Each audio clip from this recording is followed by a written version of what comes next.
It's a rainy fall day here today. That usually means it's a good day to heat treat some knives, or a knife anyway, so yeah, that's what I'm doing today. I'm spending the whole day heat treating a single knife.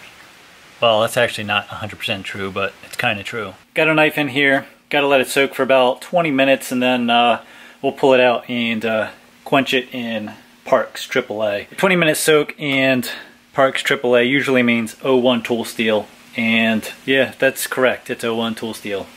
That's the one downside about the 120 volt ovens, is that they take forever to heat up. But once they get there, they hold the temperature really nicely. And they will get there. I think the top temperature on this is 2200 degrees. And that's really hot, and it takes a really long time for this thing to get up to that temperature. And again, it will get there, but it takes about 2 hours for it to get there. So if you're looking at these and you plan on doing either stainless steels or some of the CPM steels that require really high temperatures, you're probably going to want to get the 240 volt version of this thing, because it takes like 2 hours for it to get up to those higher temperatures, and that's a lot of time. So I've had a couple people ask me why I preheat the oil if I'm using formulated quenching oil. And I don't heat it very hot. I only heat it to about 110 to 120 degrees, usually around 110 degrees. And the reason I do that is for consistency, because in the summertime in here, it gets like, 100 degrees. And in the wintertime, this oil is gonna be at the temperature of the outside air. So in the summertime, I can't really cool the oil down to wintertime temperatures. So it's easier for me to just heat the oil up to about 110 degrees every time. That way, every time that I quench, everything's exactly the same. Yeah, everything's a mess. I always have to prepare myself for this. I don't know why. Sometimes it's better without the glove.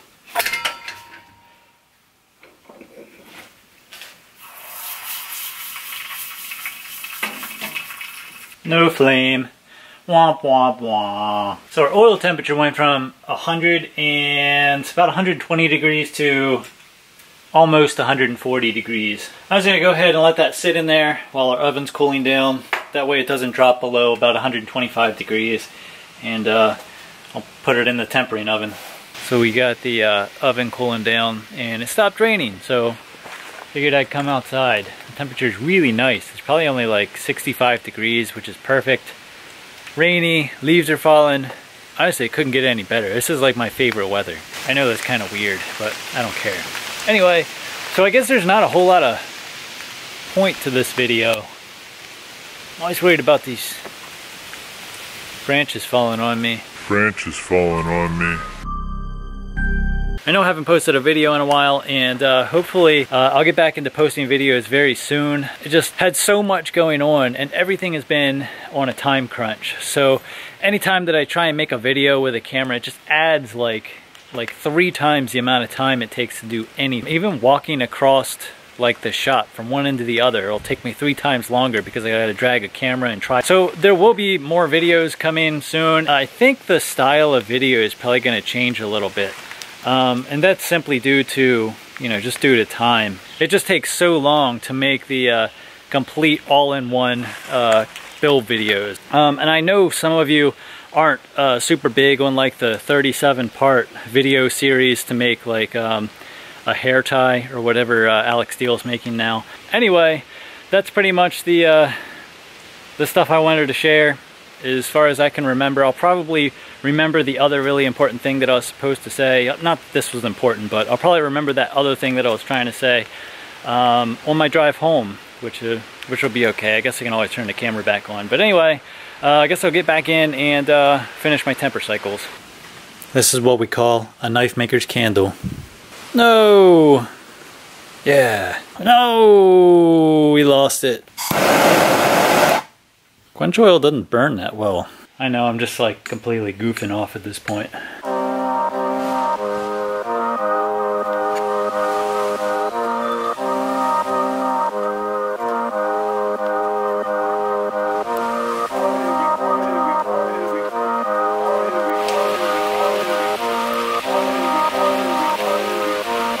I'm training again.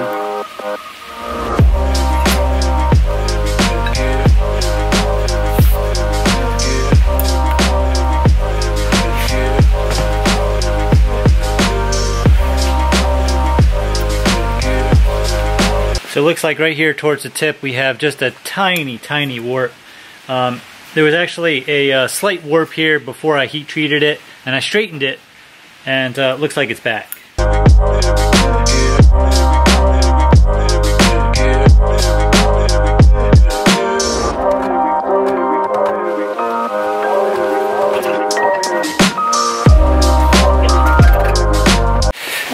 Oh yeah, so the other thing was, I'm always like leaning down here talking to you, is that in a couple weeks we're going to be doing another backpacking trip, probably, unless something changes. That might change, hopefully it doesn't, because I'd really like to go on this one. But that one's going to be in Ohio, I think. I should probably know this before I go. But anyway, there'll be probably a quick backpacking video in there at some point. So look forward or don't look forward to that video, because I'm going to be making a video. My camera just overheated. So I'm gonna get back to sitting around because I've got like 2 hours to wait on this knife, and I'm pretty much finished everything else I had to do today. It's always good to finish early, but now I don't have anything to do but sit here and talk to the camera. Look how humid it is.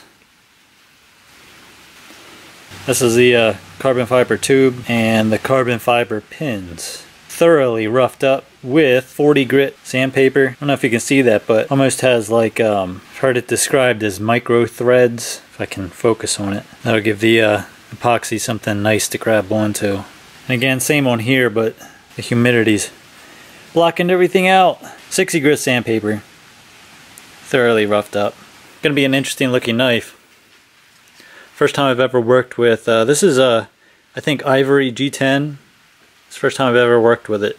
Ivory, the color anyway. I've heard it can be kind of a pain to work with because it likes to show every blemish. And sometimes even from the factory, I've heard this stuff can come with like blemishes in it because the factory where they make it, everything's made in the factory, but wherever they make it is not the cleanest, and the particles kind of float around in the air and can kind of contaminate the white surface. So we'll see. We'll see what it looks like.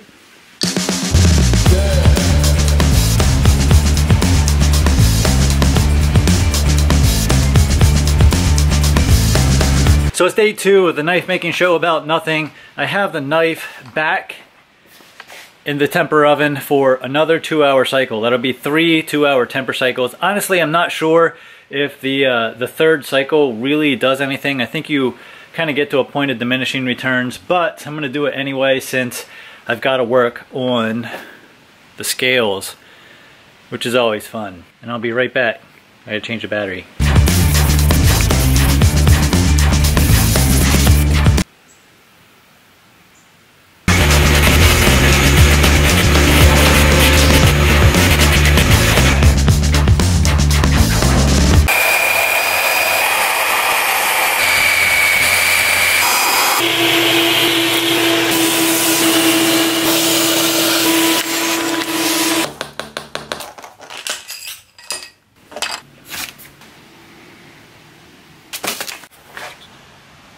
Bird just flew in here.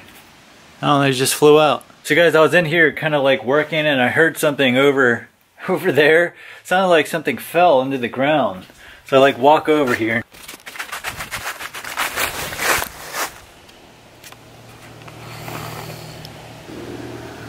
I'm always worried about these branches falling on me. I'm always worried about these branches falling on me. See how deep it is. Man, look at that. That's probably about a foot. That's like my biggest fear. Could you imagine sleeping in a tent right there? That would probably kill you.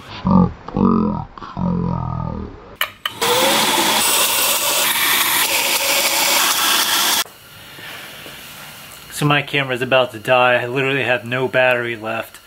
It says it's empty right now.